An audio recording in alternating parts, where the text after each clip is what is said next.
Bonjour et bienvenue à l'orientation des nouveaux membres. Je m'appelle Mélanie Dixon, je suis éducatrice de la petite enfance inscrite et directrice de l'exercice professionnel à l'Ordre des éducatrices et des éducateurs de la petite enfance. Durant cette présentation, je vais toucher sur le rôle de l'Ordre, les concepts reliés au professionnalisme et le leadership dans le contexte de la petite enfance. Je vais aussi présenter de l'information sur le programme d'apprentissage professionnel continu et aussi partager quelques conseils pour favoriser votre transition vers la pratique et comment maintenir votre inscription.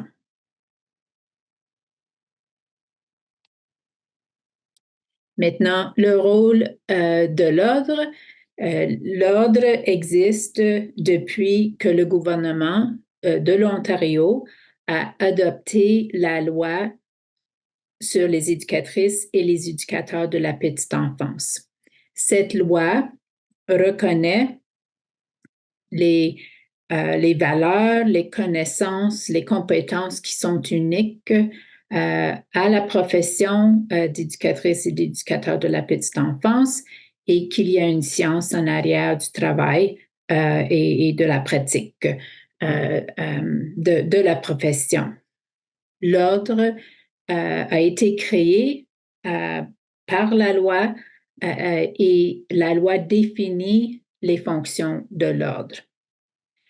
La première fonction de l'Ordre est de servir et de protéger l'intérêt du public en réglementant la profession d'éducatrice et d'éducateur de la petite enfance ici en Ontario.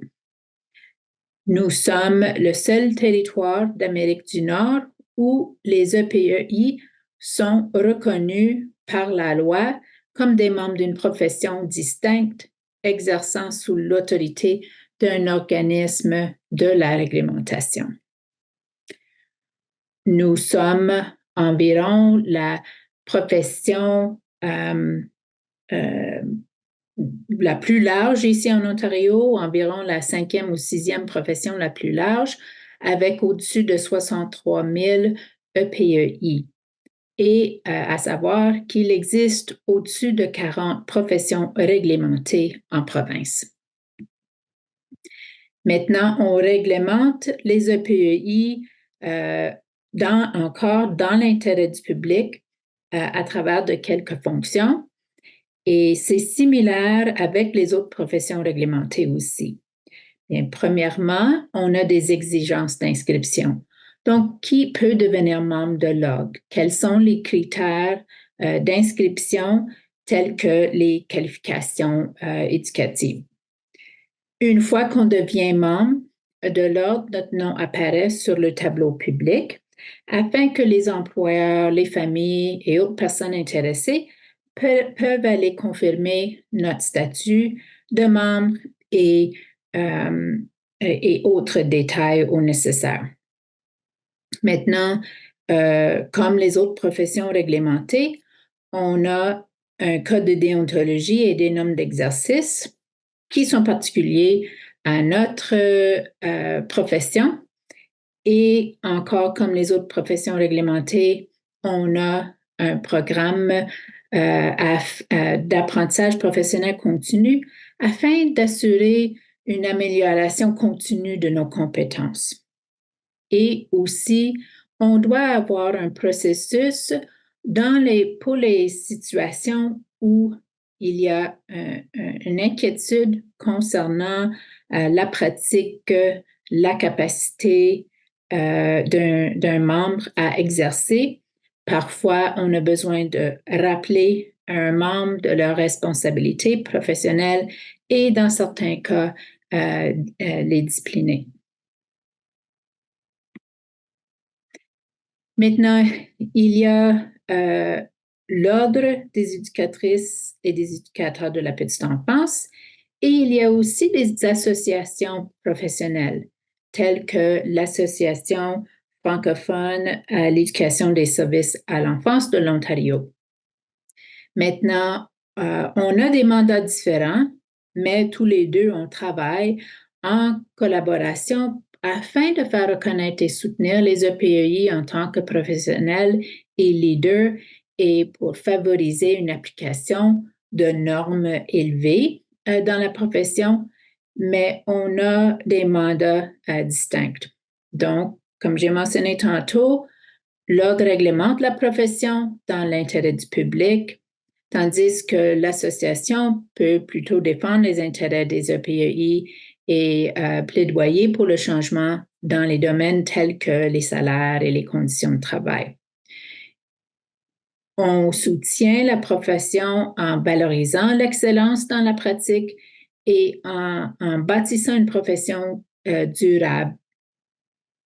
Et on fait ceci à travers l'élaboration de ressources et de communication avec le gouvernement sur les enjeux du secteur. L'association ou les associations affiliées à la petite enfance travaillent aussi à s'efforcer et mobiliser les EPEI pour promouvoir des changements positifs qui vont non seulement profiter les membres de l'association, mais aussi aux enfants, leurs familles et leurs communautés. Ils offrent aussi des opportunités pour le perfectionnement continu. Et donc, c'est une bonne place pour aller retrouver des communautés de pratique. Maintenant, pour le professionnalisme et le leadership, à travers la présentation, on présente quelques pauses et réflexions. Et c'est ici où vous pouvez mettre la vidéo en pause, prendre quelques minutes pour la réflexion sur les questions qu'on propose et ensuite redémarrer la vidéo. Si vous visionnez avec un collègue ou en groupe, vous pouvez aussi prendre du temps pour en discuter de vos réflexions. Maintenant, dans notre profession, une des choses qui indique que nous sommes professionnels, c'est le fait qu'on a des titres protégés. Ces titres sont protégés sous la loi des EPE et donc c'est seulement les personnes qui sont des membres inscrits en bonne et due forme avec l'ordre qui peuvent utiliser les titres éducatrice ou éducateur de la petite enfance et éducatrice ou éducateur de la petite enfance inscrit, ou les désignations de EPE et EPEI. Et il y a évidemment des équivalents en anglais aussi. Maintenant, dans le Code de déontologie et normes d'exercice, sous la norme 4, on indique le fait que les EPEI doivent utiliser le titre dans le cadre de leur pratique et la désignation dans la documentation utilisée dans le cadre de leur pratique. Et donc, qu'est-ce que ça veut dire? C'est que lorsque vous allez vous présenter à une famille ou à un collègue, un nouveau collègue, vous indiquez que vous êtes EPEI et aussi si vous signez un rapport concernant un enfant ou un incident, vous avez besoin d'inclure votre désignation après votre nom.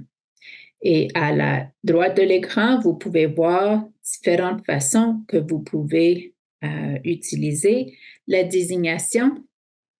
Et si vous avez d'autres désignations que vous désirez ajouter, vous pouvez les ajouter à votre signature aussi. Maintenant, dans notre code de déontologie, on nomme nos valeurs fondamentales de la profession, dont la bienveillance, le respect, la confiance et l'intégrité. Ces 4 valeurs influencent vos décisions, votre communication, la façon que vous allez exercer et travailler auprès des autres, incluant les enfants, les familles et vos collègues. Ils éclairent votre pratique et votre conduite en tant que professionnel. Nous avons aussi 2 autres ressources à considérer, dont la note de pratique sur les croyances et les préjugés et une guide de réflexion qui l'accompagne. Il est important à garder en tête et à savoir bien connaître vos croyances et vos préjugés, d'être conscient de vos préjugés, puisqu'ils vont aussi influencer votre pratique, votre communication, votre façon d'agir et aussi vos décisions. Maintenant, dans les normes d'exercice, on identifie 6 normes, donc les relations bienveillantes et attentives, le curriculum et la pédagogie, la sécurité, santé et bien-être dans le milieu d'apprentissage, et le professionnalisme et le leadership dans le contexte de la petite enfance. On a aussi, comme les autres professions réglementées, on a besoin de considérer nos limites professionnelles, nos relations duelles et les conflits d'intérêts, et aussi comment est-ce qu'on va maintenir la confidentialité de l'information, divulguer de renseignements et aussi, très important, notre devoir de faire rapport. Dans ces normes sont indiquées les connaissances et les compétences qu'on doit avoir comme EPEI et ces normes, avec nos 4 valeurs fondamentales, influencent et informent et nous guident dans notre pratique, nos décisions, notre travail auprès des enfants, des collègues et des familles et nos communautés. Maintenant, les EPEI ne sont pas des techniciens. Le travail est complexe et vous allez avoir à prendre des décisions éthiques tous les jours. Parfois, il y a des situations qui vont générer la confusion ou des contextes incertains. Et donc, c'est à ces moments-là, que vous faites recours à votre jugement professionnel qui comprend de faire référence aux normes déontologiques et professionnelles qui sont identifiées dans notre code des normes. C'est de faire recours à vos connaissances et vos expériences professionnelles et aussi d'aller consulter des autres qui pourraient informer et vous donner des conseils concernant une situation qui est peut-être un peu plus complexe et aussi d'exercer une pratique réflexive. Si vous utilisez ces 3 choses ensemble, vous êtes plus apte d'utiliser un bon jugement professionnel et prendre des décisions qui vont être dans l'intérêt des enfants que vous éduquez. Maintenant, nous avons une note de pratique sur le jugement professionnel et une autre note de pratique sur la prise de décision éthique qui pourrait vous être utile au fil des jours, des mois ou des années. Et toutes les ressources que je mentionne sont disponibles sur le site web de l'Ordre. Maintenant, on a aussi une responsabilité individuelle, une responsabilité pour nos propres décisions, notre conduite, nos interactions avec les autres. Mais il y a aussi l'idée de la responsabilité collective et le fait qu'on veut s'encourager les uns les autres.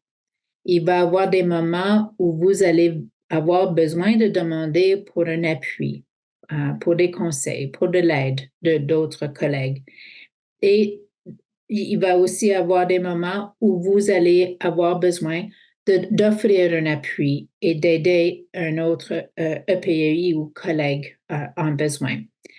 On veut s'assurer qu'ensemble, individuellement et en collectivité, qu'on représente la profession d'une façon que le public peut être confiant, peut avoir confiance en nous et qu'on démontre qu'on est bienveillant. On peut être respecté et reconnu pour nos connaissances et compétences comme EPEI. C'est aussi important de savoir que la vie personnelle et la vie professionnelle, parfois, il y a une zone à considérer. Le fait que notre vie personnelle peut avoir une influence sur l'image de nous comme EPEI et sur l'image des EPEI en tant que professionnels et comme profession. Donc, dans ces cas-là, à considérer comme exemple notre profil sur les médias sociaux et qu'est-ce qu'on représente individuellement ou comme professionnel sur les médias sociaux. Maintenant, pour le leadership, il y a plusieurs différentes façons qu'on peut démontrer notre leadership. Dans la norme 4, on indique dans le principe de cette norme que tous les EPI sont des leaders, peu importe leur poste ou leur titre. Et il y a différentes façons qu'on peut démontrer cette leadership. Donc, en participant à l'autoréglementation de la profession. Donc, par exemple, lorsque nous sommes en période d'élection, si vous demeurez dans une région où on va avoir une élection pour le Conseil de l'ordre, bien, prenez le temps soit à vous nominer pour participer dans l'élection pour devenir membre du Conseil de l'ordre ou au moins prendre le temps pour voter pour les options dans votre région pour quelqu'un à siéger sur le Conseil de l'ordre.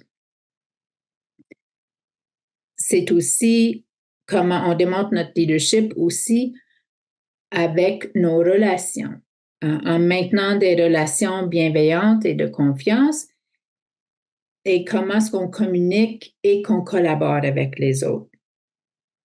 On démontre notre leadership en s'engageant dans notre apprentissage continu et aussi en s'engageant dans des communautés de pratique et en créant des liens avec d'autres EPEI et d'autres personnes dans le secteur qui pourraient peut-être nous appuyer et qu'on pourrait avoir des échanges, etc., pendant notre carrière.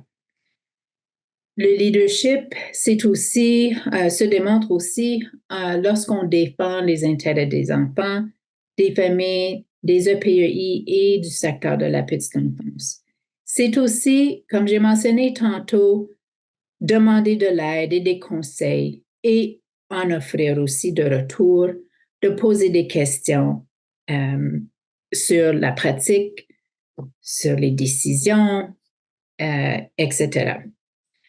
Donc, pouvez-vous penser à d'autres exemples de leadership en petite enfance? Donc, pour rassembler toutes les idées que je viens de présenter, être une professionnelle, c'est le fait d'utiliser avec fierté notre titre protégé d'éducatrice ou d'éducateur de la petite enfance inscrite et notre désignation de EPEI, parce que ça démontre au public qu'ils peuvent avoir confiance en nous, puisqu'on respecte nos valeurs éthiques, on applique nos connaissances et nos compétences, on continue à s'engager dans notre apprentissage professionnel, on exerce un bon jugement professionnel et qu'on est responsable pour nos décisions, on est responsable individuellement et aussi pour la collectivité de la profession de EPEI. Et ce sont aussi des différentes façons qu'on peut démontrer notre leadership. Maintenant, je vais présenter de l'information sur le programme d'apprentissage professionnel continu. Donc, voici une autre opportunité pour prendre une petite pause, réflexion et considérer ces deux questions. Quels sont les avantages de l'apprentissage professionnel continu et pourquoi est-il important pour vous en tant que professionnel? Donc, les EPEI, on y accorde de l'importance à l'apprentissage continu. C'est une de nos valeurs en termes d'être éducateur, éducatrice, c'est d'appuyer les enfants dans leur apprentissage Et donc, de retour, nous autres, on doit continuer à demeurer curieux afin qu'on puisse augmenter nos connaissances et nos compétences et faire avancer la profession d'éducatrice et d'éducateur de la petite enfance. Encore une fois, dans l'intérêt des enfants, de leur famille et aussi de notre communauté. En continuant nos apprentissages, c'est aussi une façon qu'on s'adapte aux changements. Il va toujours avoir des changements dans la pratique de notre profession qui sont influencés par divers facteurs dans le secteur. Et aussi, évidemment, il y a toujours de nouvelles recherches, des théories et des pratiques émergentes. Et c'est aussi une façon d'assurer qu'on collabore avec nos collègues, les familles, les enfants, afin de créer des milieux inclusifs et équitables et de faire progresser la profession dans nos milieux de travail et dans l'ensemble de la communauté. Maintenant, le programme d'APC comprend 2 volets éducatifs et un cycle du portfolio d'APC. Pendant votre première année comme EPEI, vous avez la responsabilité de compléter les 2 volets éducatifs, dont le module Attente de la profession et le programme de prévention des mauvais traitements d'ordre sexuel. Ces 2 volets éducatifs sont disponibles en accédant Mon ordre, mon compte. Vous allez dans votre profil retrouver l'onglet Apprentissage professionnel continu et là, vous allez trouver les 2 boutons pour accéder, un pour le module et l'autre pour le programme de prévention. À savoir que le module prend environ 2 heures à compléter et le programme de prévention environ 5 à 6 heures à compléter. Nous offrons un webinaire pour les nouveaux membres pour passer à travers du programme en plus de détails et particulièrement sur les volets éducatifs que vous êtes obligés de compléter avant de vous renouveler pour la première fois. Après votre premier renouvellement, la 2e année d'exercice, c'est à ce point-là où vous allez commencer le cycle du portfolio d'APC. Et encore une fois, on va vous inviter à un webinaire afin de mieux comprendre le cycle du portfolio et poser vos questions. Mais aussi à savoir que toute l'information est disponible sur le site web de l'Ordre, sur les pages dédiées au programme d'APC. Donc, il y a plusieurs façons d'accéder d'autres informations sur le programme. Nous avons un avis sur les exigences du programme d'APC. J'ai mentionné le fait qu'on a un webinaire et vous allez être invité au webinaire. Nous avons des pages web dédiées au programme, des vidéos sur notre chaîne YouTube. Et comme j'ai mentionné, vous allez accéder le module et le programme de prévention à partir de Mon ordre, mon compte.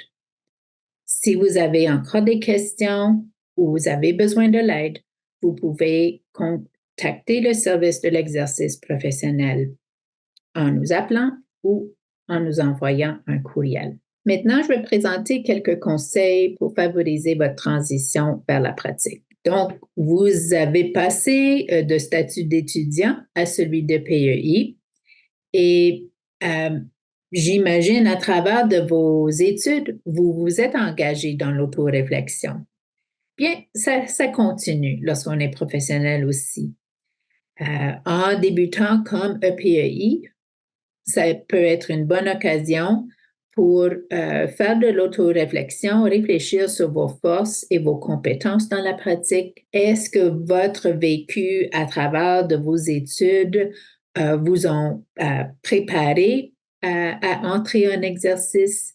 Est-ce que vous croyez qu'il y a des points forts et quels sont vos points forts et aussi vos expériences que vous pouvez partager avec votre employeur?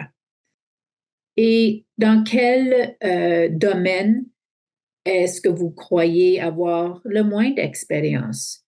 Peut-être vous n'avez pas eu, à travers de vos expériences de stage, vous n'avez pas eu la chance de faire ou de vraiment saisir un domaine en particulier. Et c'est sûr, en rentrant comme EPEI, comme nouveau EPEI, vous en avez encore à apprendre et à approfondir dans votre pratique. Donc, quels sont les domaines où vous souhaitez vous perfectionner pendant cette première année comme EPEI? Ça peut être aussi une bonne idée de partager vos forces et vos expériences avec votre employeur ou même avec votre collègue ou peut-être vous avez pu trouver quelqu'un qui peut vous accompagner ou vous mentorer pendant votre première année. C'est aussi une bonne idée d'essayer de vous intégrer dans la communauté de PEI à travers une communauté de pratique telle que offerte par l'association professionnelle ou des communautés de pratique avec des collègues dans le contexte de votre milieu de travail ou autres communautés de PEI. Vous pouvez aussi trouver des activités d'apprentissage au-delà des volets éducatifs que vous êtes requis à faire. Peut-être vous allez retrouver des webinaires ou des balados, des expériences qui sont offertes à travers des associations professionnelles pour continuer vos apprentissages pendant cette première année. Comme j'ai mentionné tantôt, le fait de commencer à vous intégrer ou continuer votre intégration dans la communauté des EPEI, est-ce possible de retrouver quelqu'un qui pourrait vous accompagner ou mentorer ou être un compagnon professionnel? Peut-être c'est un collègue avec lequel que vous avez gradué et maintenir cette relation. Ça se peut que c'est quelqu'un qui vient de votre milieu de travail ou dans la communauté. Considérez qu'est-ce qui est disponible dans votre région ou votre municipalité, comté, pour trouver des occasions d'apprentissage professionnel et rejoindre des réseaux. N'oubliez pas que vous avez passé du temps avec différents instructeurs, des camarades de classe et d'autres contacts que vous avez faits pendant vos stages. À considérer comment est-ce que vous pouvez continuer à maintenir ces relations et comment est-ce que vous pouvez en établir de nouvelles relations aussi. Maintenant, votre pratique est fondée sur les relations et la bienveillance. Les relations sont à la base de tout. Les relations que vous allez établir et maintenir avec les enfants, les familles, vos collègues et votre communauté que vous desservez, vos relations influencent la pédagogie et le curriculum. Ça influence vos limites professionnelles.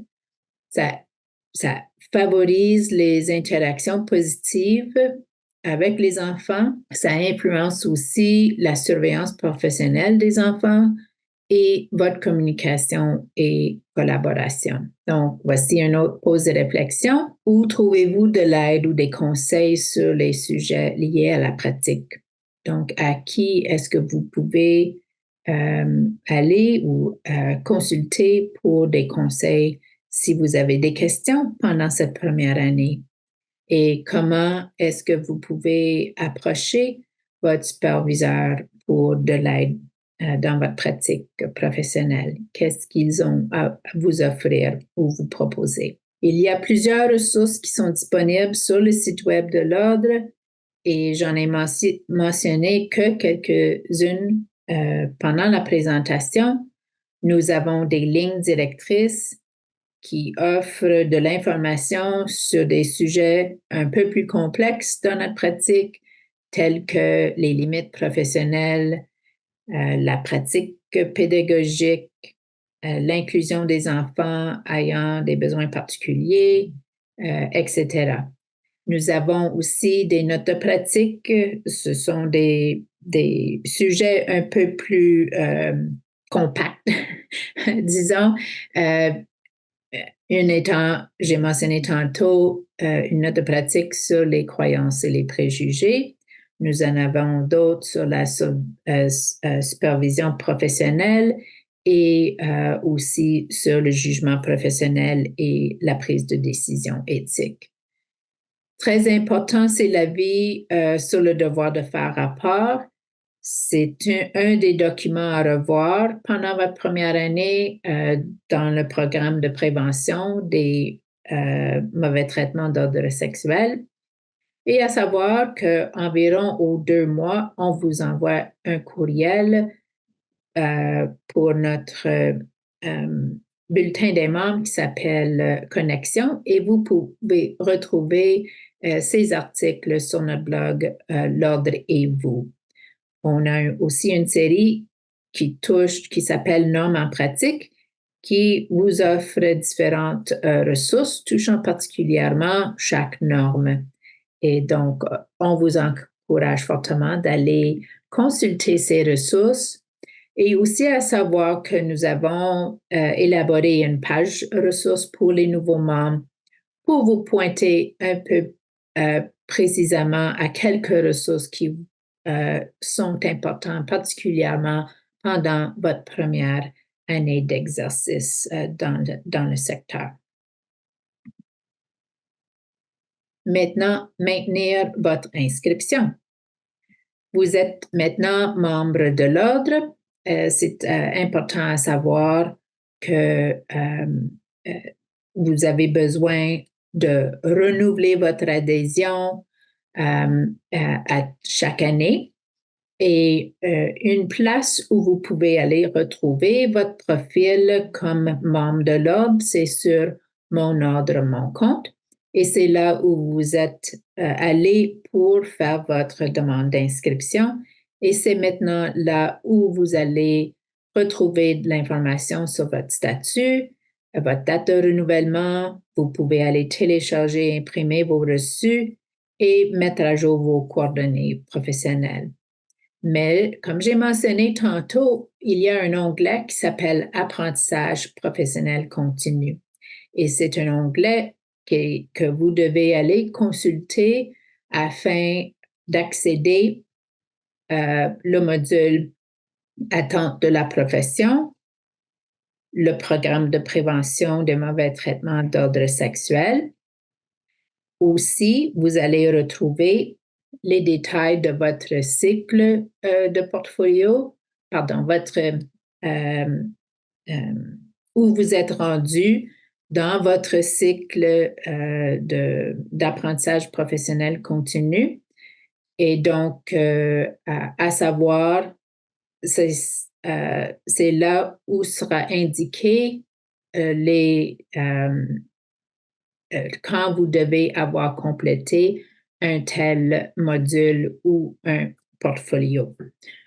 Je veux noter qu'il y a une erreur à la droite. Il devrait avoir seulement un programme de prévention des mauvais traitements d'ordre sexuel. Vous êtes obligé seulement de le faire une fois, pas 2 fois, comme sur cette capture d'écran. Désolée. Et aussi, vous allez noter qu'il y a une date d'achèvement. Et donc, une fois que vous allez avoir complété avec succès Attente de la profession, Priorité jeunesse et Tati se confie, ces deux modules font partie du programme de prévention. Les dates d'achèvement vont apparaître dans votre profil de Mon ordre, mon compte. Si vous ne voyez pas de date d'achèvement, c'est fort probable, c'est que vous n'avez pas accédé au programme et complété les quiz avec succès. Encore une fois, on offre de l'information sur le site web pour plus de détails et aussi un webinaire ou une présentation qui touche particulièrement sur qu'est-ce que vous devez faire pendant votre première année comme EPEI. Et aussi à savoir que s'il y a, pour une raison ou autre, il y a des situations atténuantes qui vous préviennent de faire votre portfolio ou vos exigences d'APC, à savoir que vous avez la possibilité de faire une demande de report d'APC. Donc, par exemple, dans les situations où vous allez prendre un congé de maternité ou un congé parental ou un congé de maladie. Donc, c'est dans des situations où, pour une raison valide, que vous ne pouvez pas compléter le programme pour une année, vous pouvez faire une demande de rapport. Maintenant, vous faites votre renouvellement à chaque année. Donc, environ 2 mois avant votre renouvellement, vous allez recevoir un courriel de l'ordre vous rappelant que c'est le temps de renouveler votre adhésion. C'est une opportunité de mettre à jour vos informations personnelles et celles de votre employeur, de confirmer votre conformité à l'APC et aussi, on pose des questions, encore une fois, comme sur votre application, pour cerner s'il y a des problèmes pouvant influencer votre pratique et vous payez les frais de renouvellement. Maintenant, sur votre renouvellement, vous allez avoir une section qui vous demande de confirmer que vous avez complété ce qui est requis pour le programme d'APC. Pendant votre première année, il y a 2 volets éducatifs, donc attente de la profession et le programme de prévention. Si vous les avez terminés, c'est important. Vous répondez oui. Si pour une raison ou une autre, lorsque vous allez pour vous renouveler, si vous ne l'avez pas fait, vous devez répondre honnêtement non. Encore une fois, c'est important et mieux si vous pouvez le faire avant de vous renouveler, mais s'il y a une raison pourquoi et vous devez procéder avec votre renouvellement, à risque de vous renouveler et d'avoir de renouveler tard et avoir des frais de retard, répondez non si vous ne l'avez pas complété. Votre renouvellement sera traité si tous les autres critères de renouvellement sont remplis et on vous enverra un courriel avec les instructions et un échéancier pour confirmer votre conformité au programme d'APC. Et faire une fausse déclaration, donc dire oui quand c'est vraiment un non, ça peut être considéré comme une faute professionnelle. Comme j'ai mentionné tantôt, à chaque fois que vous allez terminer un volet éducatif, on reçoit une notification et ça va apparaître dans votre profil de Mon ordre, mon compte. Maintenant, pour terminer, j'ai mentionné le fait qu'on a plusieurs ressources qui sont relatives à l'exercice et aussi sur les détails du programme d'APC que vous pouvez trouver sur le site web de l'Ordre, particulièrement aller sous l'onglet Membres.